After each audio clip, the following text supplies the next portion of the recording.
Hey guys, it's SD, your host of the Life Picks Relationship podcast, where people with all sorts of backgrounds, challenges, and life experience show us how they make their relationship extraordinary.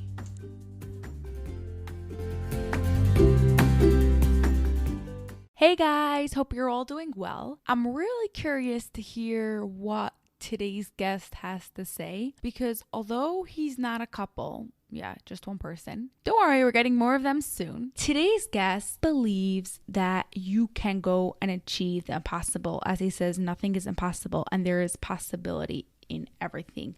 Today's author and life influencer is Tom Corner. Thank you, Tom, for being here. I'm super excited to speak to you. Let's get right into it. Do you think that vision boards work? Because in my opinion, I think they're great, but many people have this misconception, I guess, whether they work or not, because they think you just hang them up on the wall and then you get your dream house, your dream relationship. And they don't realize that there's so much more work that has to get involved. It's great because it sets your mind in the right direction, but it doesn't actually overcome those challenges for you. What do you say on that? To your point, and I like to say I'm a perfect example, is the vision boards and the thoughts. This is a strong statement, don't work. And I say to people to say it or look at your vision board or say your affirmations or do mirror work, but you have to feel it in your body. So when you say, like I do Louise Hay's mirror work, I love and accept myself. I couldn't do it. But when I would say that, I would feel it in my chest. I would feel my body tense up. For me personally, with my chest and shoulders, and when it gets bad, my jaw. So no matter how many times I try to say that or I put my vision board up, it doesn't work. If you can't break through your resistance, which I believe comes from our learned belief system, call it the ego, call it the subconscious. And I tell people, I'm like, that doesn't work. If you can't face that. During mirror work, there was one word that changed everything. And I threw willing into it. So I'm willing to love and accept myself means I'm not fully committed. And if I don't succeed,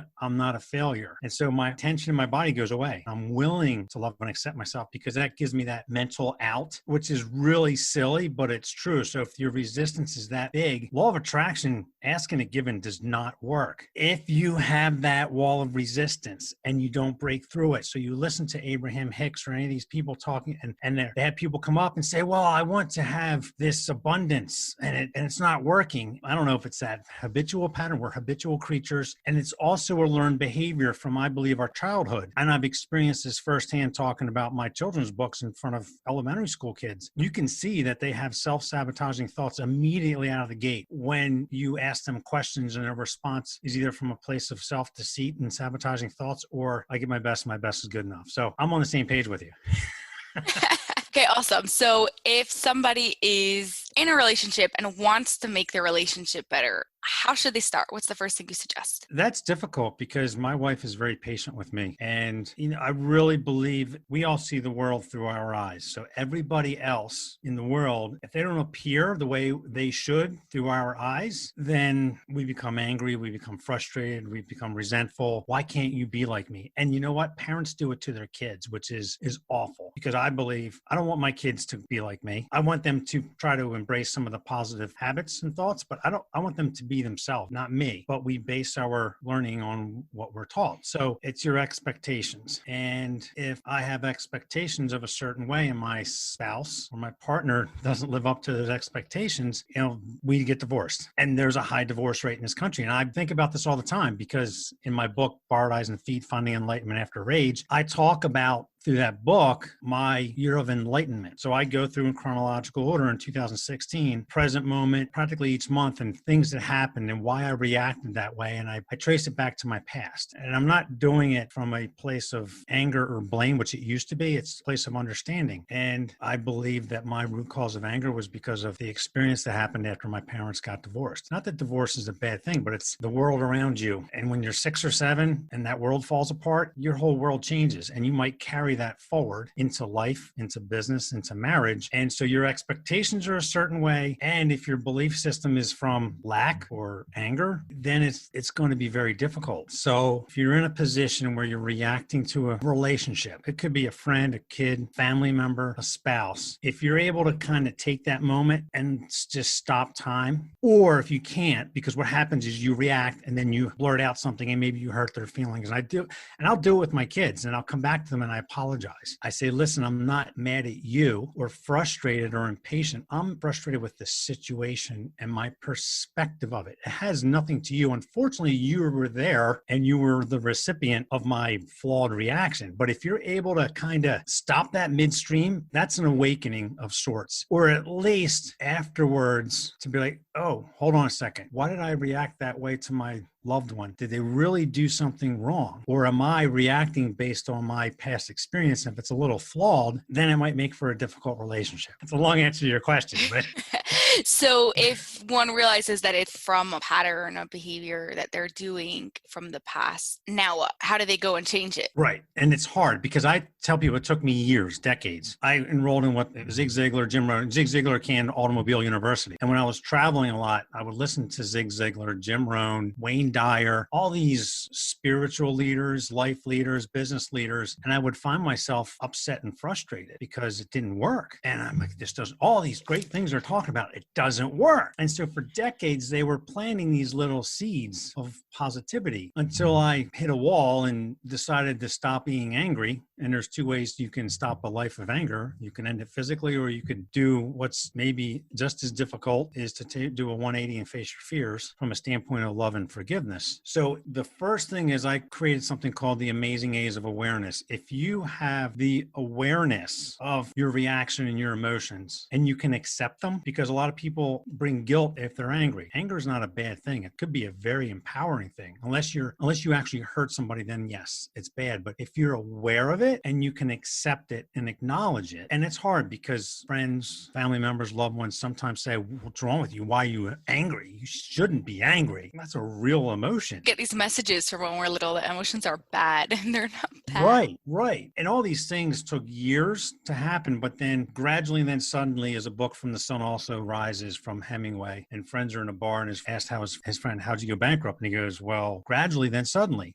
Life happens gradually and then sudden. We see the sudden, so we all want to be beautiful and perfect and successful and have a great relationship, but that all happened gradually. So the same thing applies, is gradually we could grow into a place of frustration and anger, and it's hard to break that cycle. It was a gradual process to come to that point where I could acknowledge and accept my emotions, but you need somebody to hold the focus, not judge you or fix you. So my life coach holds the focus. She was a critical and is a critical part of my evolution, because if you do it with a loved one, and I find myself doing it with my kids and my wife, you want to fix them and rescue them. And there's no need to do that. If you just let them be and understand, then that's a whole different ball game. So to answer your question, having that awareness and accepting it and allowing it to flow is great. Don't judge it. Don't say, to your point, I'm bad, I hate it, I shouldn't do this. Allow it to flow. And then a big thing that came into my life then was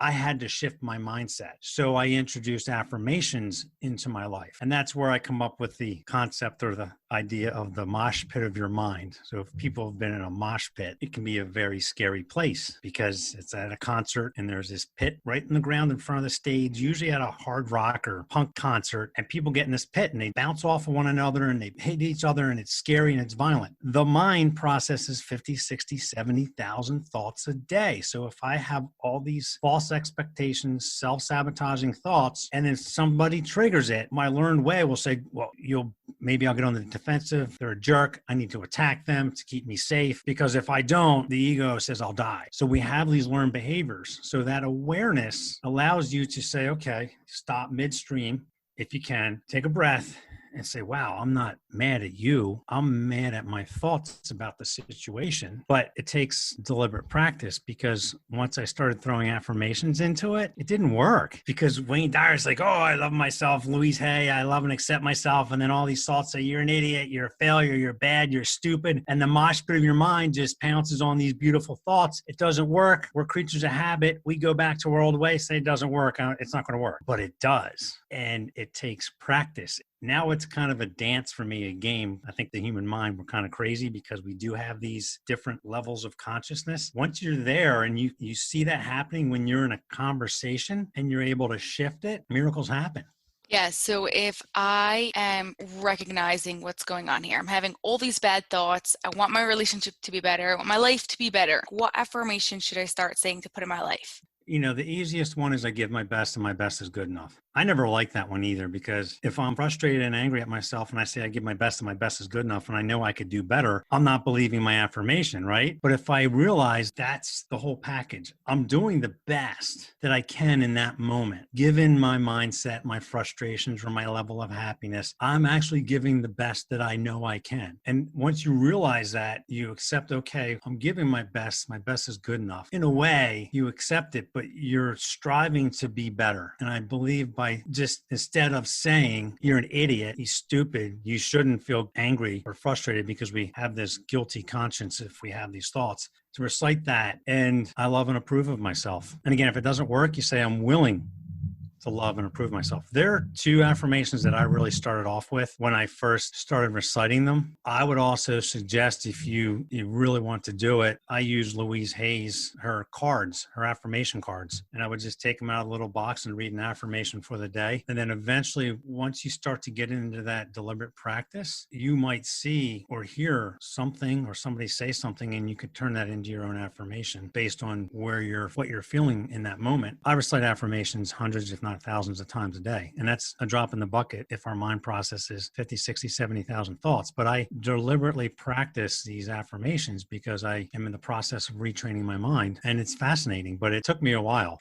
Adding in the words like willing and stuff like that are great. I really like that. But how do you keep on doing it? At what point does it become like worth it? You say like, okay, I'm going to continue. I see the change in my mind. A lot of times people ask me like, what steps should I take? And I say, if your listeners are listening to your podcast right now, that's the first step. I would make it complicated. I would want it to be grand and this big thing and the skies open up and I'm enlightened, but it takes place gradually. So the fact that they're participating in your podcast, Esty, is first step. And then if they're having that question and they're trying an affirmation, then you're doing it right. Don't give up. Keep doing it. And then when you go through that feeling like it's not working, I don't have the relationship I want, I don't have the life I want, because the fact that they're listening to you and are participating with what you're offering is the first step. If they try affirmations, that's great. It's like meditation. Meditation doesn't work. Our mind tells us. We meditate all the time. If you find yourself in moments of silence where you're lost and there's no thought, it could be like 5 seconds. You're in meditation. And I started out by thinking that I had to levitate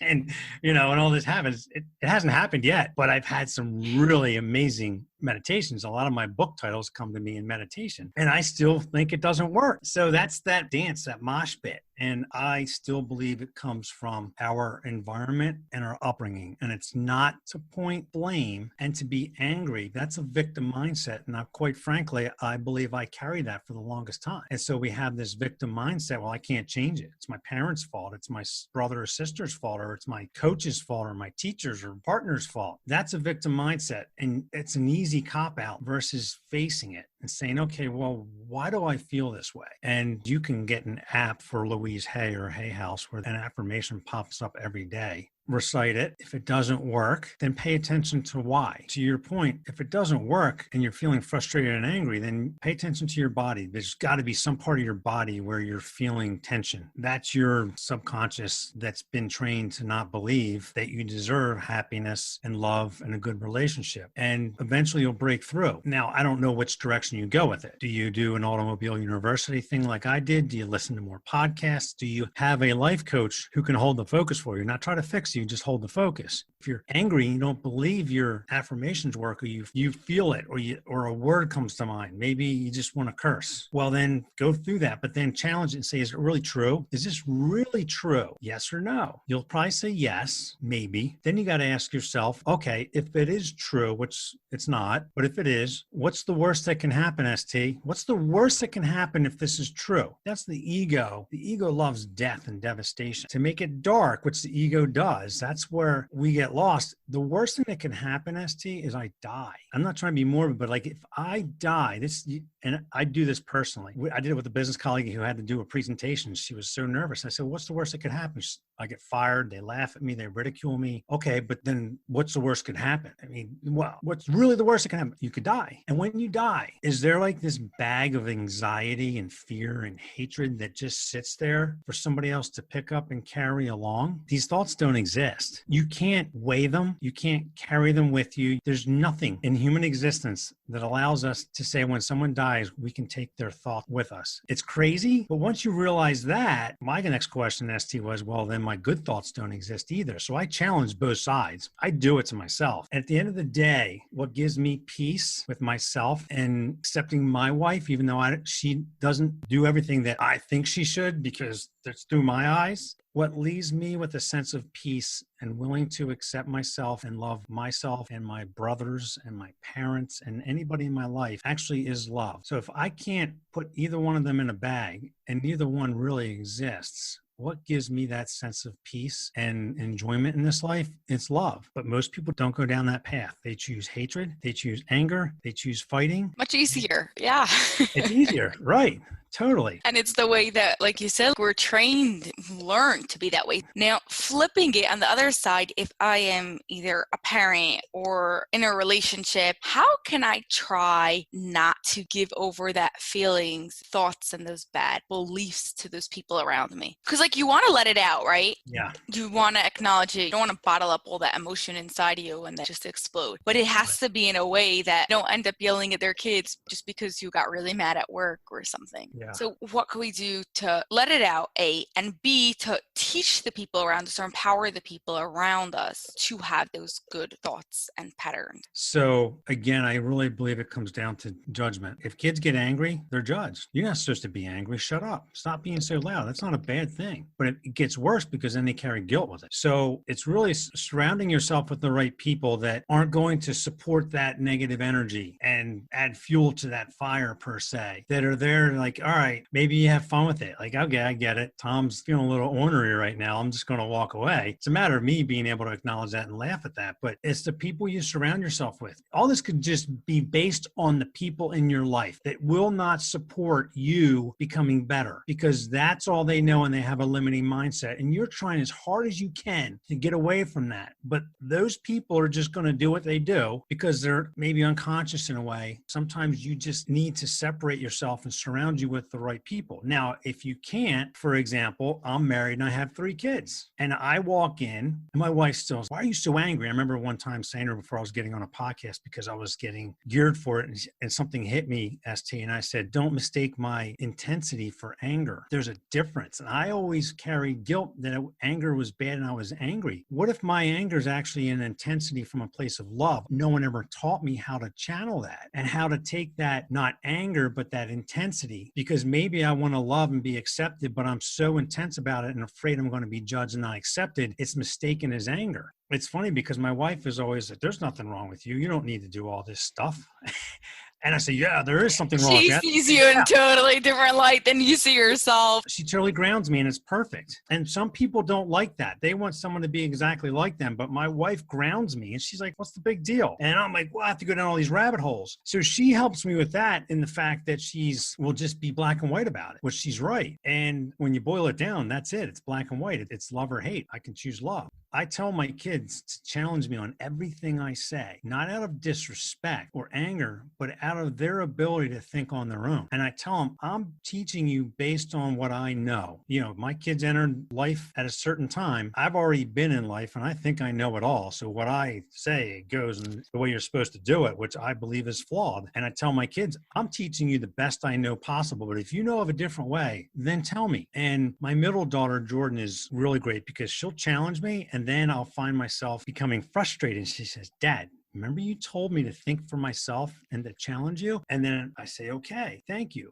So it's maybe the people you surround yourself with. You have to have those amazing A's of awareness. You have to be aware of it. And it's hard because you try to become better and then the people in your life don't support it, especially if you have siblings. Ram Dass said, you think you're enlightened and try to spend a week with your family. Your family, they bring all your past back. All your past hurts. Even though you've forgotten the past and you've made peace with it, you come together with family, they're going to open up all those old wounds, which Dr. Wayne Dyer used to talk about. So that's a big challenge. But with my kids, it's a matter of, I'll go into my oldest daughter's room. She is like me and she's very resistant and she argues with me all the time. And I find myself pushing back, and that's the wrong thing to do because we're just arguing and she just fights back, and that's just the way she is. And I have to tell myself, accept it. But I'll go into my other daughter, Jordan's room. I'm carrying that energy that my oldest daughter gave me, going into Jordan's room, and then she gets the brunt of it. And then I always go back to her and I say, Jordan, remember what I told you? I'm not mad at you. You just happened to be there at the wrong time. And I carried this energy that I picked up from your sister. I went into your room and said, clean your room, even though you didn't need to clean your room. That was just because your sister resisted it. It's really weird, but it's so fascinating. It's the way we work. Right? Yeah, I think it's also really good for us to understand if you're speaking to someone who got angry at you and you're like, whoa, that was like so blown out of proportion, or even if they got angry at you when they should have, and you could realize that there's so much more behind there, and you want to understand it for yourself to make sure you don't give it to others, and for when you speak to others that you take it the right way. Yeah, but it's life happens so fast. We're always so busy doing things and going from one thing to another that we don't have time to stop. We have the time. We believe we don't have the time to actually process that moment. Or if you didn't have the time during the day, to at least reflect at the end of the day. But I do that with my kids. I say, look, I'm actually not mad at you. I can't even be mad at you. I'm mad at the thoughts that I have about the situation. Any situation you're angry about, you can't hate a single person. It's actually not possible. We hate the illusions that we've created about them, or even our self-image. And most people really don't accept who they are because we're so critical. But the interesting thing is, I posted that article and a friend of mine immediately texted me and she said, how do you do it? How do you handle it? I mean, it's so hard. She's married with 2 kids and she's like, how do you deal with it? And we sat down and had coffee for an hour or so. And usually when I do that, ST, an affirmation will come to me and I'll text it to them. And so here's the funny part. We talk about the mosh pit of our mind. Every day there's 86,400 seconds in a matter of a day, if I have my number right. And so it's a matter of being nice to yourself. To your point, where do you start? Well, be nice to yourself. And so here's your affirmation. I texted over to her and I said 30 seconds out of every day. Out of 86,000 seconds, take 15 seconds before you get out of bed in the morning, recite the affirmation. 15 seconds when your head hits the pillow at night, recite the affirmation. 30 seconds out of 86,000 seconds. And she couldn't do it because there's no time in the day. Probably because she didn't believe it. And we become so busy. And that goes and shows how busy we are that we don't even have 30 seconds for ourselves every day. Although she probably wasn't able to do it because of fear, or like you said, she didn't believe it. There was something else that was blocking her from doing it. Right. Anyone who wants to overcome their fears and their blockages that are stopping them from living their best life possible can go to tomcorner.net. The links to that will be in the show notes. And don't forget about his books. He wrote some for kids, some for adults, memoir on his wife and himself, 2 separate books, that is. Check that out at tomcorner.net. Well, thank you, Tom. It's been awesome speaking to you. And guys, can't wait to see you on the next one because we're going to go and discover your personality type.